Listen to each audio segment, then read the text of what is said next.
Bienvenue dans ce parcours à la recherche du Père, dans cette vidéo, je crois, 44.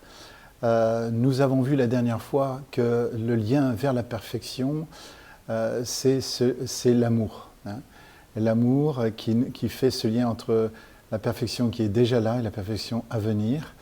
Et celui qui aime accomplit toute la loi, toute l'exigence de la loi. Donc le chemin qui nous est offert, qui nous est donc conseillé, qui nous est présenté, dans l'Écriture, dans les enseignements de Jésus et de Paul et toute la Nouvelle Alliance, c'est de marcher dans l'amour, l'amour de la vérité, mais aussi l'amour des autres aussi, bien entendu.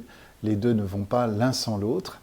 Et donc c'est ainsi que l'on peut finalement avoir accompli toute la loi. Et ce qui prouve bien que l'amour finalement et la loi ne sont pas contradictoires, mais sont bien en continuité l'un envers l'autre. Donc l'amour en continuité avec l'amour, la loi en continuité avec l'amour, et l'amour en continuité avec la loi.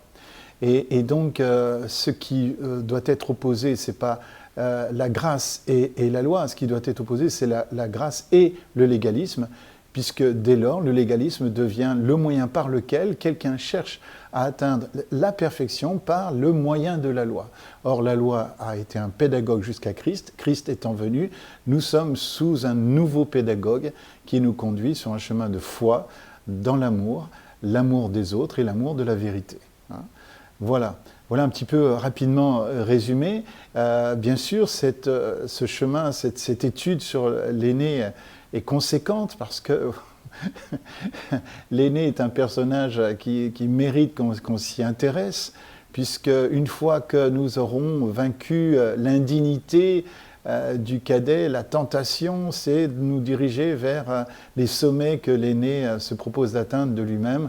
Et ça, c'est une tentation maladive qui est dans notre nature humaine déchue, dont nous devons voir tous les contours afin de pouvoir revenir au chemin de l'humilité, de la grâce et d'emprunter le seul chemin qui est devant nous dans cette parabole qui est finalement Jésus, car Jésus est le chemin, la vérité et la vie.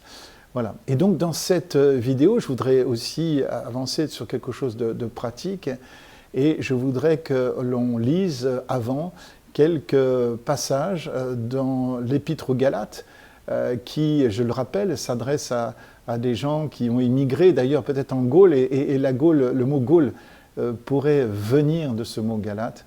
Donc des gens qui, au milieu d'eux, comptaient des gens qui vivaient comme le cadet et qui faisaient de la liberté un voile pour la méchanceté. Et puis il y avait au milieu d'eux aussi des gens qui s'étaient fait circoncire alors qu'ils n'étaient pas d'origine juive. Ils s'étaient fait circoncire pour plaire à Dieu et Paul, découvrant cela, après le passage de ces fameux apôtres judaïsants, ces échardes dans la chair de Paul,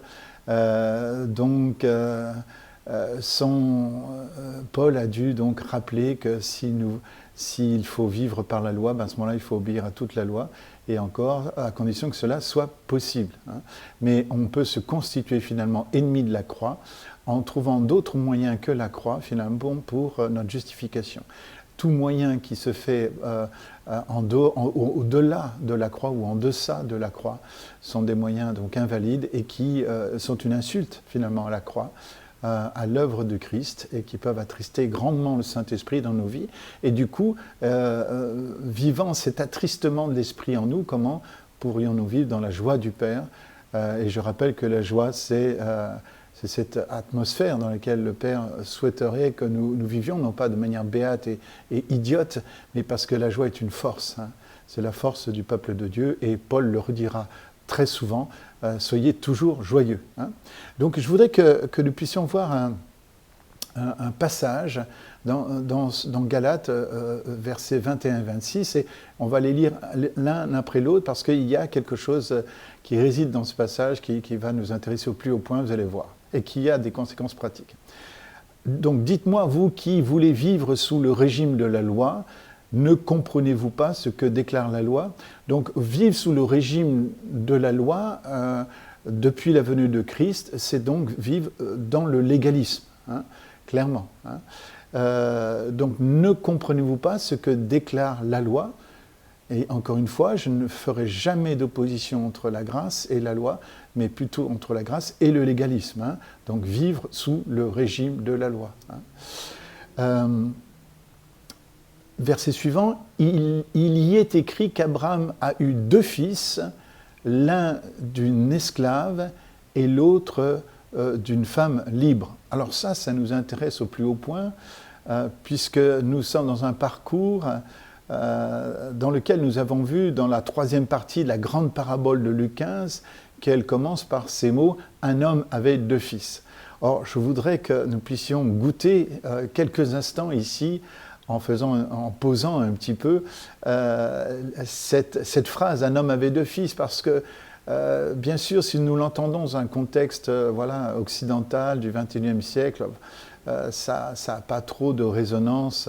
Mais pour des gens versés dans la connaissance des Écritures, comme étaient finalement les primo-auditeurs et ceux à qui finalement Luc 15 s'adresse de premier chef, c'est-à-dire les scribes et les pharisiens, de dire un homme avait 2 fils, forcément, ça renvoie à des figures vétérotestamentaires où effectivement on voit un père et ses 2 fils. Or, ici, quand il est dit qu'Abraham a eu 2 fils, on pourrait dire qu'un homme a eu 2 fils, et cela rappelle donc l'entrée de cette 3e parabole de Luc 15, 3e partie de la grande parabole, donc de Luc 15, la fameuse parabole que l'on nomme rapidement la parabole du fils prodigue, qui est en réalité la parabole des 2 fils et de leur père. Hein.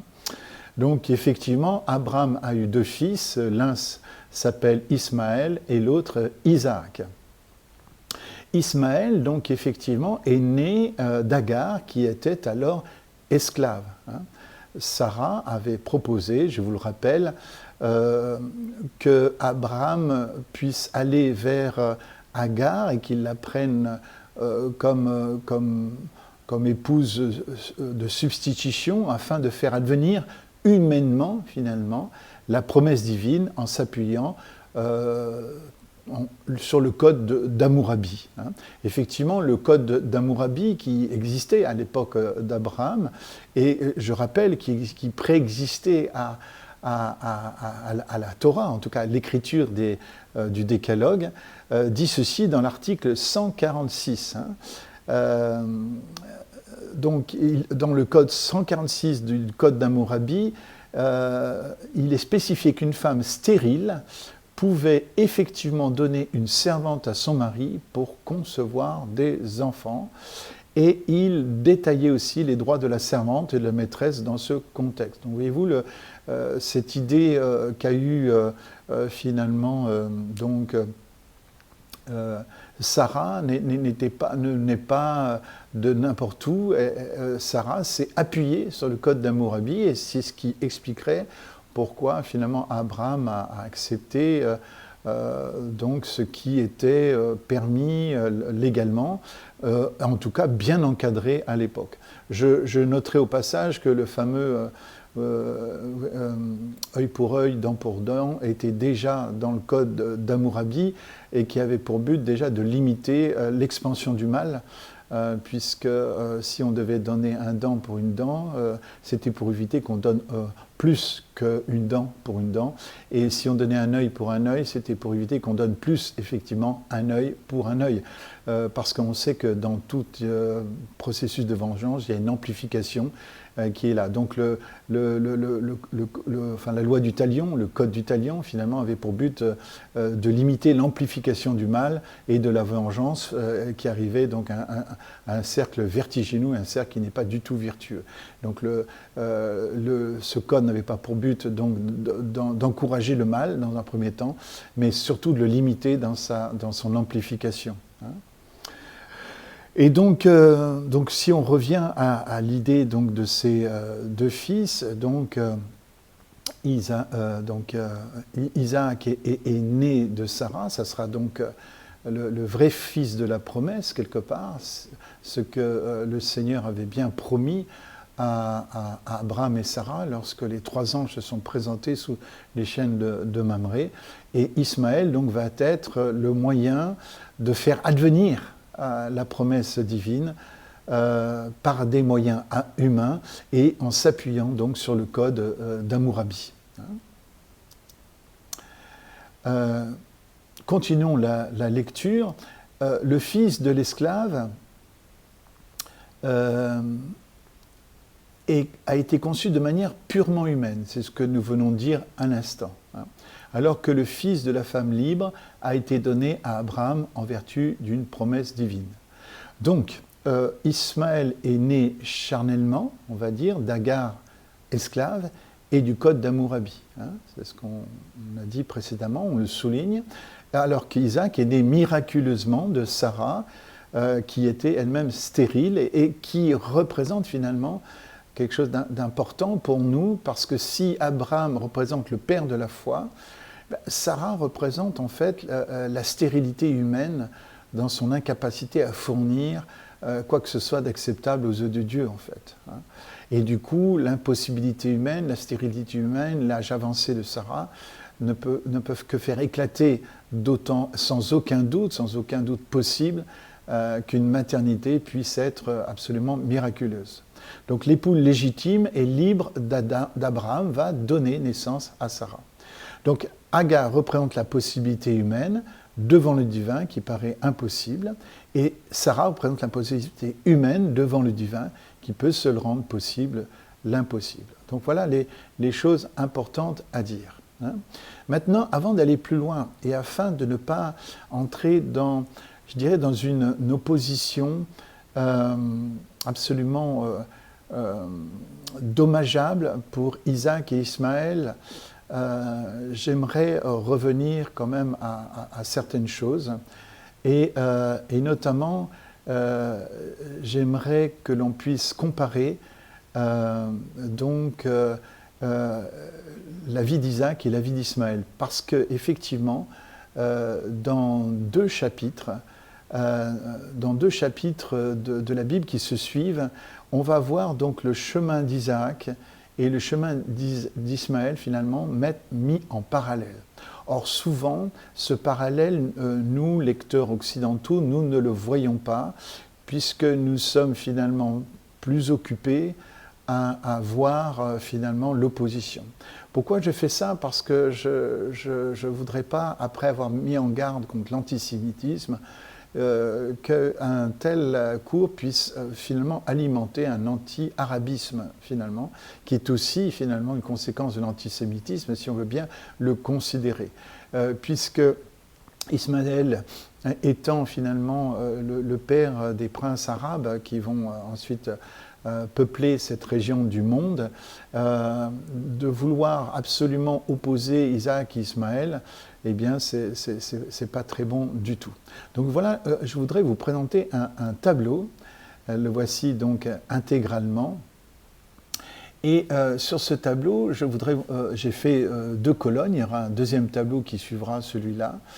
Et je voudrais que l'on puisse mettre, plutôt que de les opposer, je voudrais qu'on puisse les mettre en parallèle. Parce qu'il y a un vrai parallèle ici, et qui a, à mon avis, pour but de montrer que Isaac et Ismaël, bien qu'effectivement Ismaël ait été chassé avec sa mère de la présence d'Abraham, Abraham aimait beaucoup Ismaël, aimait beaucoup donc son premier fils aîné quelque part, c'est le fils aîné qui va être remplacé par le vrai fils aîné de la promesse, et qui nous montre quelque chose d'intéressant. On verra après, c'est que nous mettons d'abord au monde un fils aîné selon la chair avant de mettre au monde un fils aîné selon la promesse. Donc nous mettons au monde quelque chose qui est fait purement de main d'homme dans un premier temps, avant finalement de mettre au monde quelque chose qui est selon la promesse et qui est la vraie maturité. La vraie maturité. Je voudrais préciser que Isaac et Ismaël, malgré cette séparation dans leur jeunesse, qui a dû leur coûter finalement beaucoup aussi à eux, étaient tous deux présents aux obsèques de leur père, laissant supposer qu'ils sont restés pacifiquement et qu'ils sont restés aussi en contact. Alors, avant de parler d'Ismaël, avant de parler d'Agar, puisque nous allons en parler de manière prophétique, je voulais d'abord établir donc un parallèle plutôt qu'une opposition. Hein. Donc il est dit d'Isaac, et Sarah conçut et enfanta Abraham un fils dans sa vieillesse, et Abraham appela le nom de son fils Isaac. Hein. Et nous voyons donc, là nous sommes dans Genèse 21 et dans Genèse 16, 15, Agar enfanta un fils à Abraham, et Abraham donna au fils qu'Agar enfanta le nom d'Ismaël. Abraham donna le nom d'Ismaël au fils qu'Agar avait porté. Donc je voudrais juste que vous regardiez, quand il y a deux passages comme ça, la similitude de construction. Nous verrons même, grâce donc aux origines hébraïques de certains mots, des similitudes, des reprises du même verbe. Tout ça pour montrer que, du coup, s'il y a un chemin de rédemption finalement qui est dessiné au travers d'Isaac, il y a aussi un plan divin de la même manière au travers d'Ismaël. Et que finalement les épreuves d'Isaac et les épreuves d'Ismaël devraient être mises en relation, en miroir finalement, plutôt que finalement d'oublier le chemin d'Ismaël comme s'il n'avait pas d'importance. Hein. Et donc, continuons notre comparaison des passages, vous allez voir, ça va s'approfondir. Hein. Et Dieu dit, prends ton fils, ton unique, celui que tu aimes, Isaac, et va-t'en au pays de Morija, et là, offre-le en holocauste sur une des montagnes que je te dirai. Là, le mot dirait, c'est Omar. Et donc, il est question ici de ce qu'on appelle l'Adeka, hein, donc le sacrifice, hein, l'épreuve qui va être proposée à Abraham. Nous en avons parlé, je ne vais pas y revenir. Cette épreuve par laquelle le Seigneur éprouve Abraham en lui demandant donc de lui sacrifier son fils, son premier-né. Et là, il ne parlait pas d'Ismaël, il parlait bien d'Isaac. Donc, il y a une Adeka. Et regardez aussi le passage parallèle concernant Ismaël, en face donc. Dieu dit à Abraham, fais tout ce que Sarah te dira. Pareil, le même mot Omar, hein, le même verbe est utilisé, écoute sa voix. Donc là, c'est au niveau du verbe qu'il y a une correspondance. Les mêmes verbes sont utilisés. Et nous continuons. Et Abraham se leva de bon matin, je vous rappelle, pour monter sur le mont Morija. Abraham s'est levé tôt le matin aussi, on le voit exactement dans Genèse 21, 14, lorsqu'il va s'agir finalement de se séparer d'Agar et de son fils bien-aimé. Abraham s'est levé aussitôt. Donc vous voyez, encore une similitude plutôt qu'une opposition à faire. Abraham prie, et là c'est, regardez le verbe, c'est va yikash, Isaac, et fendit le bois pour l'Holocauste. Abraham prit le bois pour l'Holocauste et le mit sur Isaac. Nous n'avions pas énormément commenté ce verset la dernière fois, mais c'est vrai qu'il y a cette idée de mettre le bois sur Isaac, etc. Bien sûr, est une préfiguration aussi de la croix. Et nous nous étions plutôt attachés à montrer que, voilà, alors qu'il y avait une demande de l'agneau, c'est un bélier qui sera offert. Et nous nous étions interrogés sur l'identité du bélier. Donc, passage parallèle concernant Ismaël, cette fois-ci, Abraham, prit va yikash, donc la même expression verbale, du pain et une cruche d'eau, et les mit sur ses épaules. Celle d'Agar ici, en l'occurrence, ainsi que l'enfant. Donc vous voyez, encore une fois, on reprend, c'est des images assez semblables. Dans un cas, c'est du bois, dans un cas, c'est un pain et une cruche d'eau qui est mise sur Agar et sur l'enfant, etc. Donc vous voyez, il y a un parallèle qui n'est pas fortuit et qu'il nous faut voir. Il nous faut voir que le Seigneur ici nous montre que de la même manière qu'il y a eu un soin particulier accordé à Isaac, il y a un soin tout aussi particulier accordé à Ismaël. Et il y a un plan qui se dévoile ici, il y a quelque chose, il y a une épreuve finalement un chemin d'épreuve, mais qui va aussi bénir en fait. Hein, parce que le chemin de l'épreuve est celui de la bénédiction. J'en veux pour preuve donc Jésus au désert, hein, l'épreuve de Jésus. Il fut conduit au désert afin d'y être tenté. Et nous savons que ainsi qu'il va vaincre le diable et qu'il va rentrer dans un ministère plutôt béni. Hein. Il se rendit à nouveau vers Yakash au lieu que Dieu lui avait indiqué pour Isaac, et elle s'en alla, Telek, hein, c'est la même forme, et erra dans le désert de Beersheba. Donc, vous voyez, concernant Isaac ou Ismaël, nous sommes ici l'un dans une attention, l'un dans une errance dans le désert. C'est de toute façon deux expériences qui ne sont pas simples et faciles. Hein. Je continue. Abraham lia son fils et le plaça sur l'autel. Donc c'est la fameuse épreuve d'Abraham. Abraham étendit va Yishia sa main et prit le couteau pour tuer son fils.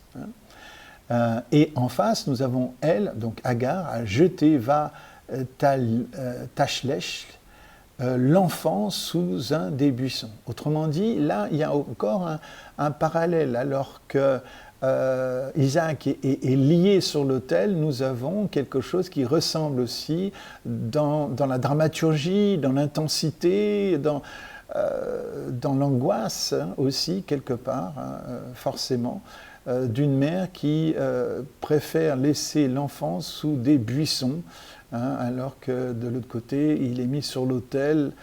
Mais au fond, c'est une expérience douloureuse, difficile, en parallèle, avec des différences extérieures, mais qui sont assez minimes au regard de ce qui se passe réellement à l'intérieur. Donc, continuons. Il vit le lieu de loin, Ratchok, et elle s'est assise loin, Artchek, hein, c'est la même famille, à un coup d'arc. Donc vous voyez qu'il y a l'idée d'une distance, hein, dans Genèse 22:4, pardon, et du côté donc d'Agar, il y a aussi une distance, un coup d'arc, un tir d'arc, donc Genèse 21:16. Continuons. Un ange de l'Éternel l'appela Abraham du haut des cieux. Hein. Donc ici, nous avons l'expérience de l'ange de l'Éternel dans Genèse 22:11, et pareillement, encore une fois, le parallèle se continue, un ange de Dieu a appelé Agar depuis le ciel. Hein. Donc là, le parallèle est absolument réel, vibrant, tout à fait, pas forcé du tout. Hein. Continuons, si vous voulez bien, je trouve que c'est passionnant, hein, ces parallèles-là, et vous allez voir que les parallèles continuent. Hein. Et Abraham leva, Yissa, ses yeux. Hein. Genèse 22:13, et on voit au chapitre précédent, donc Ismaël, et Agar s'assit vis-à-vis et leva sa voix, Tissa, et pleura. Hein. Donc dans un cas, c'est Abraham qui lève la voix, ses yeux, pardon, et dans l'autre cas, c'est Agar qui élève sa voix et se met à pleurer. Hein. Peut comprendre. Hein. Yahweh Jireh est cité dans Genèse 22:14, et Ber Lakai Roy, le puits du vivant qui me voit, sera donné donc au nom de l'Éternel qui a vu Agar. Donc vous voyez, dans un cas, Dieu se révèle d'une manière, et de l'autre, il se révèle d'une autre manière, mais à chaque fois, ça occasionne un nouveau nom de l'Éternel dans la révélation de son identité. On continue. N'étends pas ta main sur l'enfant. Il est dit clairement donc à Abraham. Et dans le cas d'Ismaël, lève-toi, relève l'enfant et prends-le de ta main. Hein.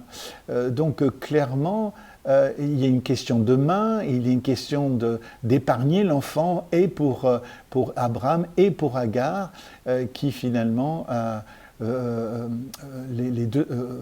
qui il est demandé, à ces deux parents, finalement, clairement, à qui il est demandé d'épargner l'enfant et même de l'amener dans la phase suivante du secours, hein, de les secourir même. Et Abraham leva ses yeux et vit, et voici, il y avait un bélier retenu à un buisson par les cornes, et Abraham alla, il prit le bélier et l'offrit en holocauste à la place de son fils. Nous avions beaucoup médité là-dessus dans une vidéo précédente. Et Dieu, du côté d'Ismaël, et Dieu lui ouvrit les yeux et il vit un puits d'eau, et la lave à Télec, et remplit d'eau l'outre et fit boire l'enfant. Hein, donc dans un cas, c'est l'offrande du bélier qui va servir à la place donc, de la vie d'Isaac. Et dans le cas d'Ismaël, eh bien, c'est une cruche d'eau qui va remplir l'outre et dont l'enfant pourra boire comme s'il s'agissait d'un sein maternel. Et on sait combien, voilà, ceux qui vivent dans le désert vous diraient combien c'est un acte de vie profond qui est ici décrit. Retournons à Isaac. Je multiplierai abondamment ta semence comme les étoiles des cieux et comme le sable de la mer, sur le bord de la mer, et les sables du bord de la mer. Attendez, et qui est sur le bord de la mer? Voilà, j'ai dû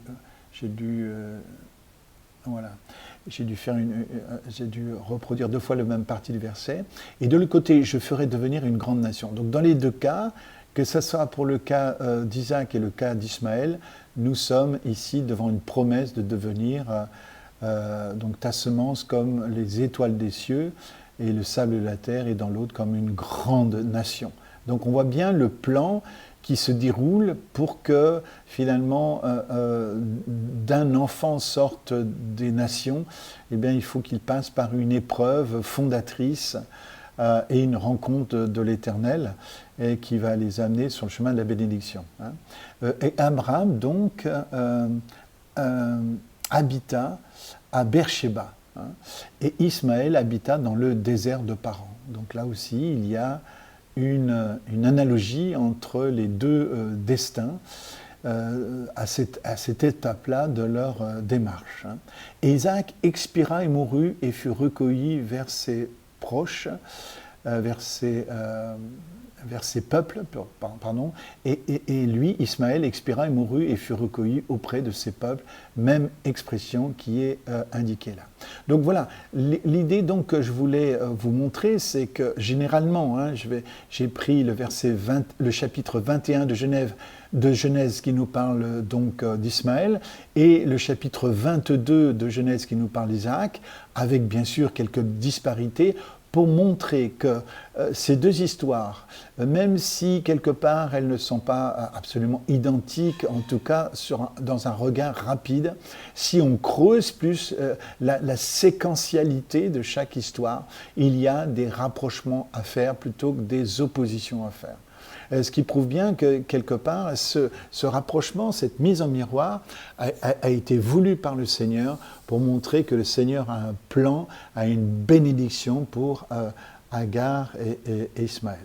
Donc voilà. Donc l'Akéda du mont Morija pour Isaac est à mettre en parallèle avec l'Akéda du désert et de l'eau donc d'Ismaël. Hein. Donc Akéda, encore une fois, c'est le fameux mot qu'utilisent tous les Israélites pour parler donc de l'épreuve, hein, l'épreuve d'Isaac et l'épreuve d'Ismaël. Après le quasi-sacrifice d'Isaac, Abraham, en entendant la voix de l'ange, appelle le lieu Hachem Yireh, donc le Seigneur verra, Genèse 22, 14, et Agar nomme le puits du vivant qui me voit, Genèse 16, 14, c'est ce que nous avons vu aussi hein, dans cette comparaison. Le fait que les drames Ismaël Agar et Isaac Abraham soient placés dans deux chapitres contigus n'est pas le fruit du hasard. Il est d'ailleurs remarquable que les deux chapitres, les deux ADK, hein, soient lus à la synagogue le jour de Rosh Hashanah dans les lectures de la Torah de cette fête. Donc il est impossible, lors de la fête de Rosh Hashanah, de ne pas lire ces deux chapitres de manière contiguë, on les lit ensemble. Hein. Donc l'histoire d'Ismaël et d'Agar, Genèse 21, 1 à 34, est lue le premier jour de Rosh Hashanah, et le récit d'Isaac et d'Abraham, Genèse 22, 1 à 24, est lu le deuxième jour. Hein. Donc ça, c'est important de le souligner, ne serait-ce que pour indiquer que dans une lecture hébraïsante par des Hébreux, par des Israélites de ces passages, eh bien, dans le contexte, ces chapitres sont restés liés dans la tradition, qu'il est impossible de les opposer, hein, de les détacher. Ce que nous, en fait, occidentaux, avons facilement fait, etc., parce que nous allons insister plus sur les différences, et du coup, nous allons montrer que finalement, ça expliquerait la lutte incessante qu'il y a entre le monde arabe et le monde juif. Voilà, c'est notre projet théologique finalement caché qui fait que nous lisons toujours ces passages avec ce biais cognitif-là. Je voulais vous proposer un autre biais cognitif, une autre manière de voir, de nouvelles lunettes pour d'abord regarder ces parallèles avant de les opposer. Donc il est clair que les souffrances d'Ismaël sont conçues comme une tragédie analogue à l'ADK d'Isaac, ou comme une ADK parallèle, si vous préférez, peut-être pour montrer la parité entre les deux fils d'Abraham. Un homme avait deux fils. Voilà, alors après cette petite, parenthèse, je voudrais revenir au texte de Galates, parce que désormais nous lisons avec de nouvelles lunettes le passage, et ça va nous permettre de lire peut-être de manière renouvelée la suite de Galates 4. Nous étions restés au verset 23, nous sommes au verset 24. Il y a une analogie, ces deux femmes, donc Sarah et Agar, représentent deux alliances. L'une de ces alliances conclut le mont Sinaï. Sur le mont Sinaï, donne naissance à des enfants esclaves. C'est Agar qui la représente. Donc vous voyez que ici, Paul n'aura pas peur ni de l'anachronisme et va manier le paradoxe. Je m'explique. Pourquoi Paul n'a pas peur de l'anachronisme? C'est qu'en effet, Agar, si elle est censée représenter la loi, il faut quand même réaliser qu'elle est intervenue que 430 ans plus tard et qu'elle est venue par Moïse. Hein. Et ça, vous le verrez dans Galates 3, 17. Hein. Donc il y a un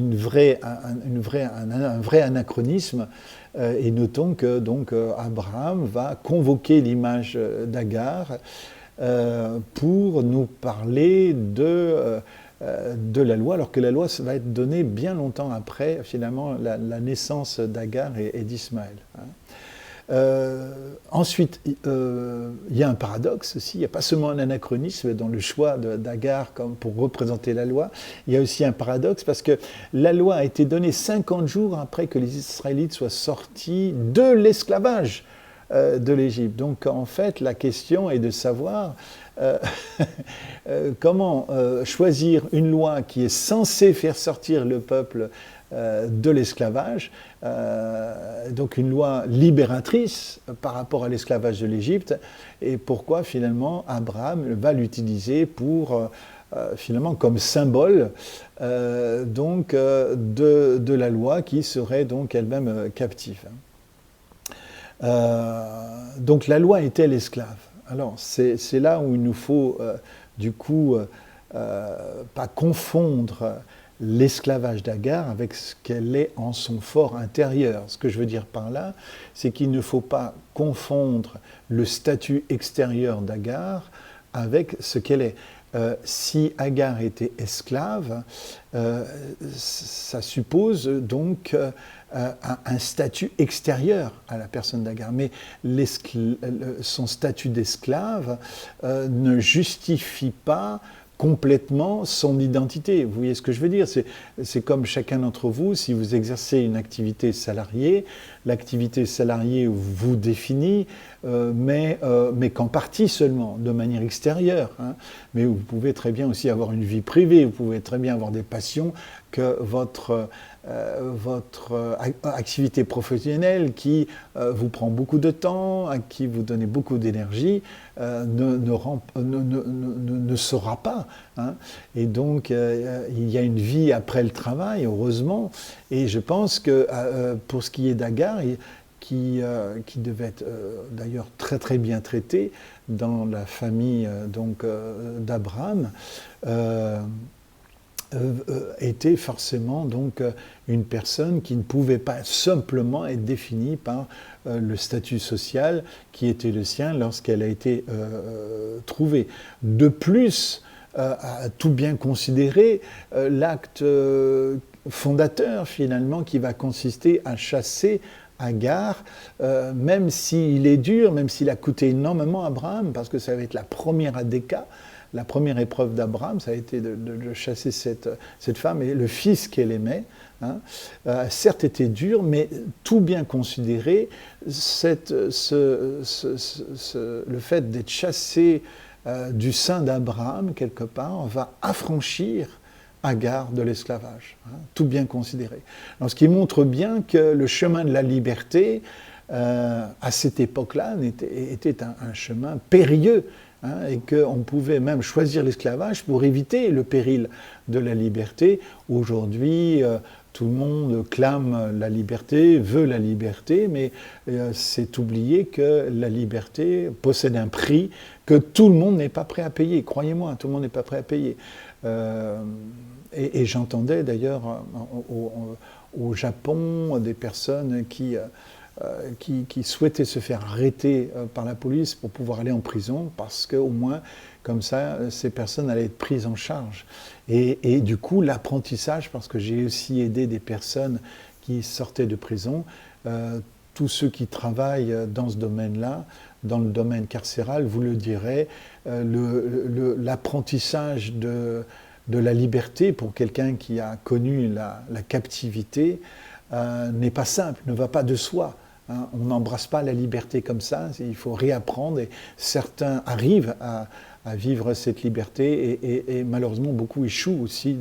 Et donc c'est tout le chemin de la récidive, etc., dont on peut se poser la question de savoir si le chemin de la récidive, justement, pour ces personnes n'est pas un moyen de reconnaître que la liberté leur fait peur et qu'ils n'ont pas les moyens intérieurs de la gérer. Hein. Donc, encore une fois, loin de moi l'idée de penser que la liberté est facile, et c'est pourtant la liberté que nous avons été appelés. Et tous ceux qui veulent goûter de ces libertés connaissent aussi des tribulations dans ce monde. Mais la liberté que nous trouvons en Jésus est plus importante que n'importe quoi. Personnellement, je ne suis pas prêt à retourner en arrière. Hein. Voilà, donc je pense que c'est important de rappeler ceci. Hein. Et donc, là encore, est-ce que Ismaël représente la loi ? Je pense qu'encore une fois, Ismaël va représenter plutôt, ou Agar va représenter plutôt les moyens humains, hein, pas tant la loi, mais les moyens humains que nous mettons en ordre finalement pour se placer sous la loi. Donc du coup, Agar pour moi est plus symbolique du légalisme que de la loi elle-même. Et je pense que c'est important de ne pas afficher sur l'idée de loi, la loi divine, donc cette image d'Agar. Mais quand Paul convoque ici, il convoque effectivement une image qui est double. Effectivement, donc c'est l'image effectivement d'une esclave qui n'est pas libre, mais cette absence de liberté, nous l'avons dit, c'est une des fonctions de la loi, d'amener finalement, de garder finalement un peuple pour le réserver à Jésus-Christ. Et donc, ça nous rappelle aussi ce que Paul dira, que le peuple d'Israël a été sous un pédagogue jusqu'à Christ. Hein. Donc, il faut bien faire la distinction, en ce qui concerne en tout cas Agar, j'y reviens, entre la condition d'une personne à un moment donné et donc la vraie liberté. Et encore une fois, j'insiste sur le fait que même si ce départ a été difficile, il va assurer la liberté à tout un peuple. Hein, et ce peuple va devenir grand parce qu'il ne va pas devenir un peuple esclave, mais un peuple libre. Et c'est important de proclamer cette liberté à toute la descendance d'Agar. Et donc, si il y a des personnes qui sont d'origine arabe et qui entendent ce message, en plus du fait qu'elles embrassent le Christ, nous voyons ici l'amour que le Père a pour ce peuple-là. Et je dédie cette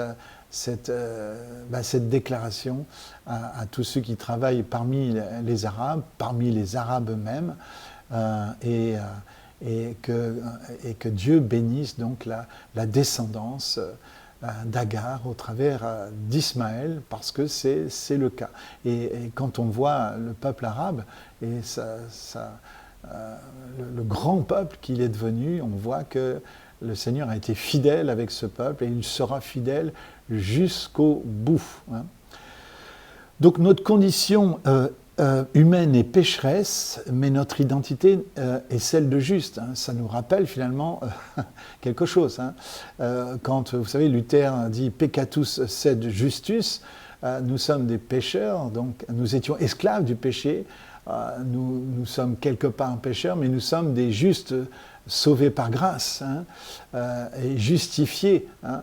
Mais quelque part, il y a encore cette dualité, cette lutte intérieure entre l'ancienne nature pécheresse et la justice dont nous avons revêtu le plus beau et le plus ancien des vêtements. Donc la loi est-elle esclave? Non, la loi, redisons-le, elle a été sainte, parfaite. Elle est sainte, parfaite, spirituelle. C'est nous qui devenons aisément esclaves de tout ce qui triomphe de nous. La loi nous montre le péché, mais ne peut pas nous libérer de l'esclavage du péché. Elle nous montre ce qu'est le péché, mais en nous montrant ce qu'est le péché, elle ne nous donne pas les moyens de nous en libérer. La loi nous montre la maladie, si vous voulez, mais ne peut en aucun cas nous donner la santé. En présence de la loi, qui me montre le péché, ma nature pécheresse est comme dynamisée, c'est ce que Paul nous a dit déjà dans la vidéo précédente. C'est pour cette raison que l'Alliance du Sinaï donne naissance à des enfants esclaves, puisque la loi n'est pas responsable, mais notre rencontre avec la loi produit finalement cette conséquence néfaste. Hein. Continuons donc la lecture. Hein. Certes, cette Agar, Mont Sinaï, est en Arabie, mais elle correspond à la Jérusalem actuelle, car celle-ci vit dans l'esclavage avec tous ses enfants. Alors vous voyez, après avoir manié l'anachronisme, nous l'avons dit, de faire d'Agar un symbole de la loi, alors que la loi n'interviendra que 430 ans après avoir manié le paradoxe en faisant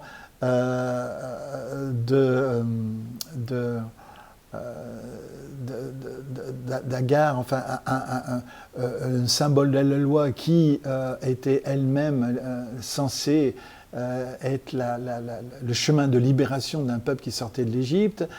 Paul manie maintenant ce que l'on appelle l'anatopisme, c'est-à-dire qu'en associant la condition de ses frères israélites à un mont situé en terre étrangère et en terre d'Arabie. Donc c'est intéressant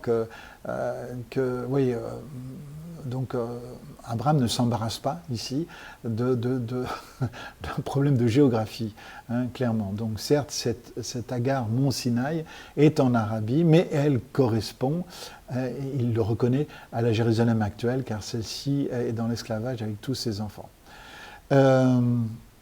Agar, donc, ne représente pas la loi elle-même, mais plutôt le fait de vouloir vivre sous le régime de la loi, nous l'avons dit, alors que la grâce est venue.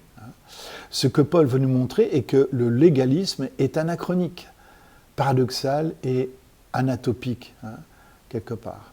C'est ce qu'est le légalisme et l'une de ses formes ultérieures, l'islam par exemple, qui est une résurgence du légalisme.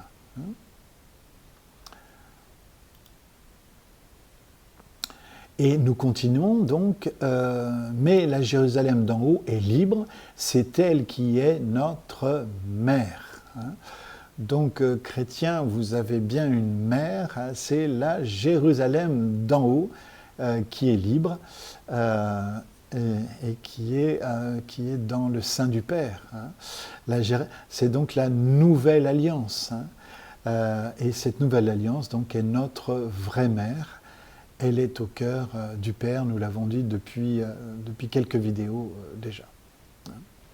Voilà donc ce que nous constatons à ce point-là. Et maintenant, nous voudrions rentrer dans quelque chose de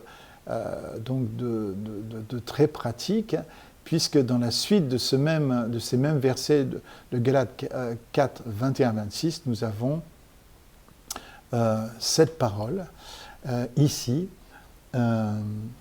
Chasse Agar. Hein. Mais que dit l'Écriture? Chasse l'esclave et son fils, car le fils de l'esclave n'héritera pas avec le fils de la femme libre. Autrement dit, Paul, nous l'avons dit, reconvoque cette histoire, mais cette fois-ci pour en faire une histoire destinée, un enseignement, une parole prophétique même, destinée aux chrétiens.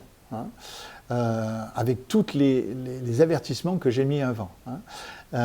Donc, qu'est-ce que ça veut dire pour nous, chrétiens, cette parole de chasser l'esclave et son fils? Hein. Donc, pour le chrétien, l'ordre de chasser l'esclave et son fils, que Paul mentionne ici dans Galates 4.30, a une signification symbolique, hein, prophétique, qui invite à renoncer à la dépendance vis-à-vis de la loi, comme moyen de justification devant Dieu, pour embrasser pleinement la liberté de la grâce en Jésus-Christ.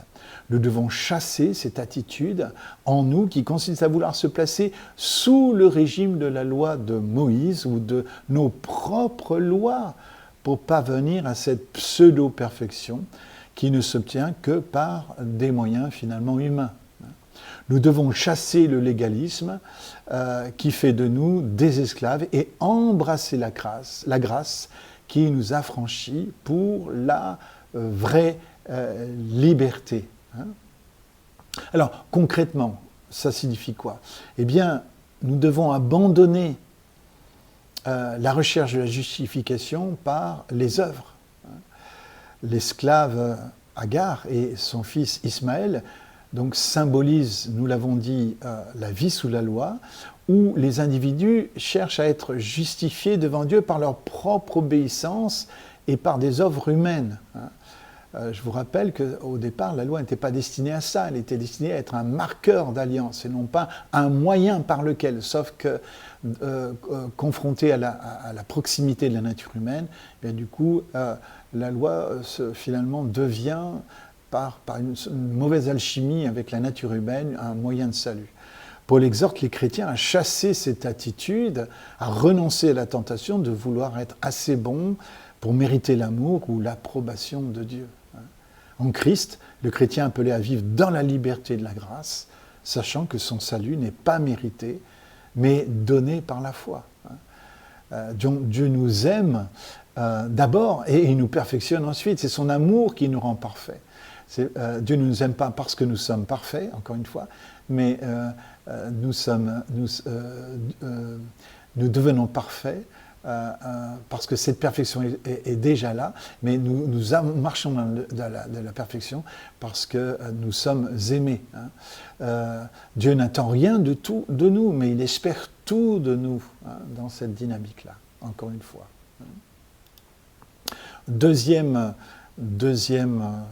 point pratique, il nous faut vivre dans la liberté spirituelle, en choisissant... Alors, cette liberté, encore une fois, elle comporte des risques, et c'est pour cette raison que des fois nous préférons le légalisme, parce que le légalisme présente moins de risques que la liberté spirituelle, le chemin de la foi. Hein. En choisissant donc la voie de la foi, les croyants deviennent enfants de la promesse, comme Isaac, héritant de la liberté de la grâce promise en Jésus. Pour le chrétien, chasser l'esclave et son fils revient à rejeter l'esclavage de la culpabilité ou des règlements qui ne viennent pas de Dieu et à embrasser la liberté en Christ. Alléluia. Cette liberté ne signifie pas absence de responsabilité, mais vivre guidé par l'Esprit, ce qui produit une obéissance qui découle de l'amour et de la foi, et non de la contrainte extérieure. Autre chose concernant donc le fait de chasser Agar, il nous faut vivre pleinement en tant qu'héritier.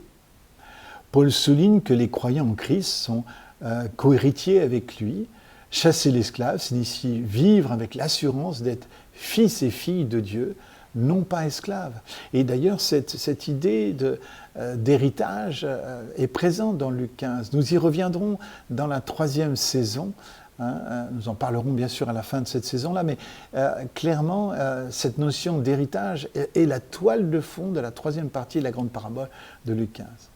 Donc cette idée de vivre dans l'assurance d'être fils et filles de Dieu implique une relation personnelle avec le Père, fondée sur la foi et non sur des rituels et des œuvres, mais marquée par la paix et la sécurité en tant qu'enfant adoptif de Dieu. Vous êtes aimés. Reposez-vous dans cet amour, dans cette idée, et c'est ce repos qui va créer une saine activité. Méfiez-vous de l'activité qui a pour but de chercher l'amour et l'approbation. Nous sommes aimés, approuvés, donc reposons-nous dans cette idée que nous sommes déjà aimés et approuvés, et du coup nous pouvons donc nous lancer dans des œuvres qui seront le fruit de la foi et non pas le moyen d'obtenir quoi que ce soit. Ainsi, pour le chrétien, l'ordre de chasser l'esclave et son fils est un appel à renoncer aux tentatives d'autosuffisance spirituelle, comme l'aîné de la parabole, et à vivre pleinement dans la liberté de l'Évangile, qui repose entièrement sur la grâce et non sur la loi. Alors, encore plus concrètement, ça veut dire quoi ? Eh bien, que votre parole soit oui, oui, non, non. Ce qu'on y ajoute vient du malin. Et ça, c'est quand nous sommes libres de dire oui, oui ou non, non. Eh bien, nous vivons une liberté intérieure et nous vivons une authenticité. En vivant pour plaire et uniquement à Dieu plutôt qu'aux autres, le chrétien se libère de la pression d'être accepté ou validé par son entourage. Vouloir plaire à tout prix peut conduire à une forme d'esclavage émotionnel où l'identité et la valeur personnelle dépendent des autres. Combien d'épouses, combien essayent ainsi de plaire, de complaire. Mais c'est vrai de beaucoup de chrétiens aussi qui n'ont pas la liberté de dire oui, oui, ils n'ont pas plus la liberté de dire non, non, parce qu'ils veulent complaire. Et ça montre un déficit de grâce énorme, énorme. Apprendre à dire non aide à vivre selon ses convictions profondes, sans crainte de décevoir. Ah, c'est important. Ça veut dire aussi se libérer de la dépendance aux attentes des autres. Chasser l'esclave, en ce qui nous concerne, chacun peut aussi symboliser l'abandon de la dépendance aux attentes des autres pour obtenir leur approbation. Quel esclavage d'être toujours sous l'attente, l'approbation des autres, etc. Cela signifie qu'on n'a plus besoin d'être esclave du regard des autres pour se sentir valorisé ou accepté. Cela rejoint l'appel de l'Évangile à se voir comme enfant de Dieu, accepté et aimé inconditionnellement.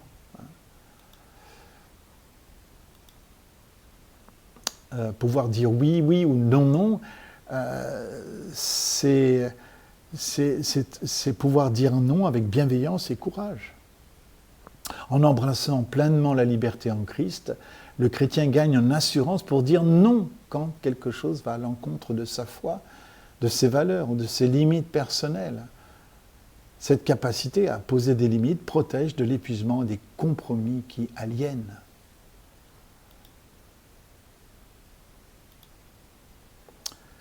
Je voudrais être encore plus pratique pour terminer. Chasse Agar, ça veut dire quoi concrètement ? Il ne faut pas faire de sentiments, il faut faut chasser résolument cet esclave en nous. Il nous faut prier en prenant l'autorité contre l'esclavage et chasser l'esclave au nom du Père, du Fils et du Saint-Esprit. C'est un combat spirituel et nous avons l'autorité contre l'esprit de l'esclavage. Il nous faut demander au Seigneur le discernement quotidien pour voir l'action d'Agar dans notre vie. Il va falloir quelque temps pour voir la frimousse d'Agar dans notre vie et donc la chasser.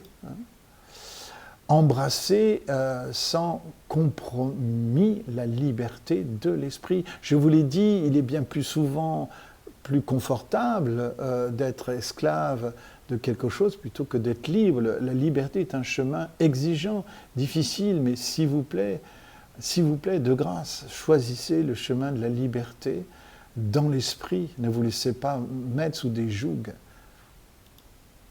si ce n'est le joug de Jésus uniquement.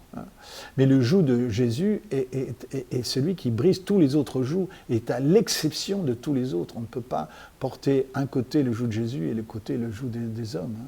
Matthieu 5, 37, mais que votre parole soit oui, oui et non, non, car ce qui est de plus vient du mal ou du malin. Nous venons de commenter ce verset juste précédemment. Donc l'importance d'être libre de oui, oui et d'être libre de non, non.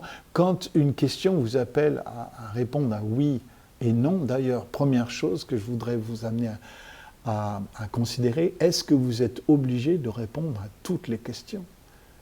Nous ne sommes pas dans un interrogatoire. Je dis cela parce que chaque fois qu'on me pose une question, je me sentais obligé de répondre.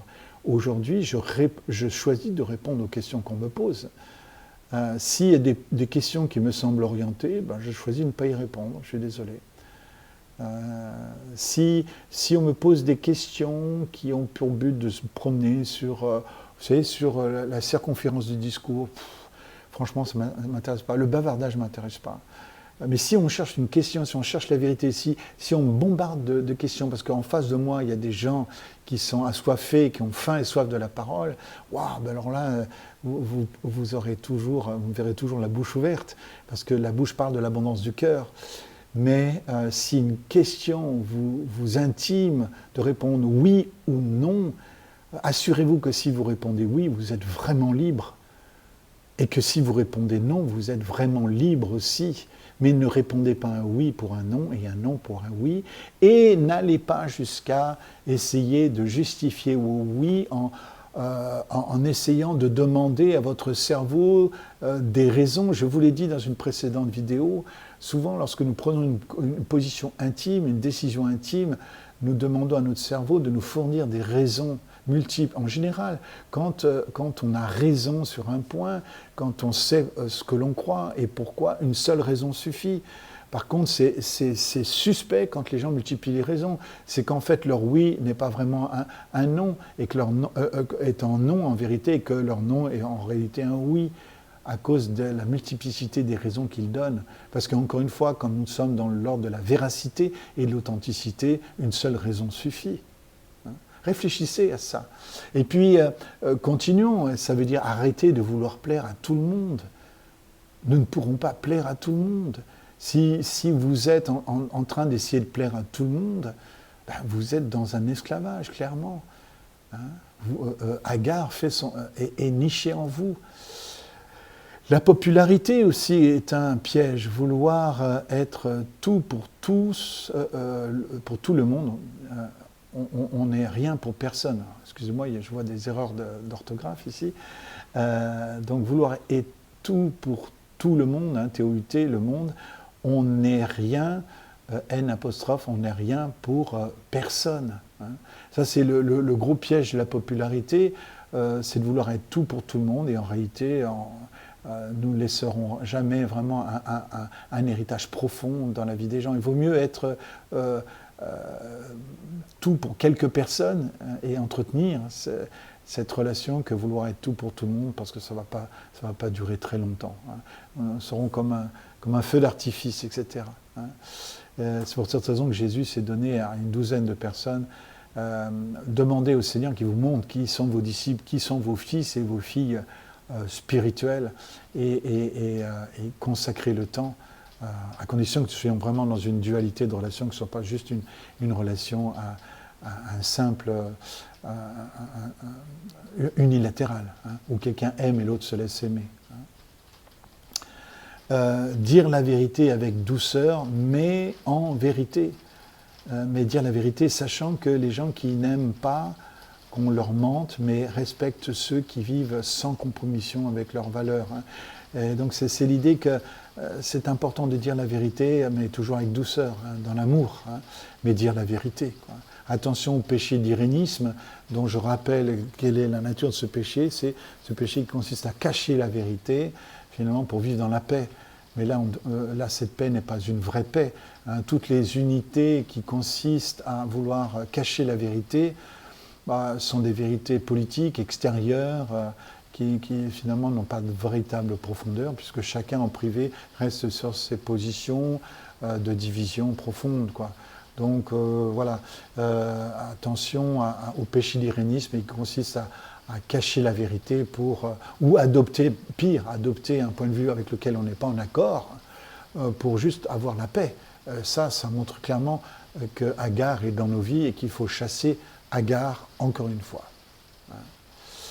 Voilà, donc chasse Agar, mon frère, ma sœur, de ta vie. C'est un défi que je te lance et que le Saint-Esprit te lance, et je crois aux ressources de l'Esprit, car il est écrit « Réjouis-toi, femme stérile », c'est ce que nous sommes tous, hommes et femmes, dans le christianisme, dans notre humanité. Toi qui n'as pas enfanté, pousse des cris de joie, toi qui ignores les douleurs de l'enfantement, car les enfants de la délaissée seront plus nombreux que ceux de la femme mariée.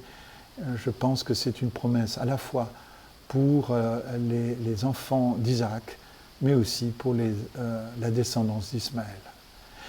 Que le Seigneur vous bénisse, et je vous donne rendez-vous dans la prochaine vidéo pour reprendre quelques autres traits de caractère que l'aîné laisse paraître dans cette parabole. Vous allez voir, c'est plutôt intéressant.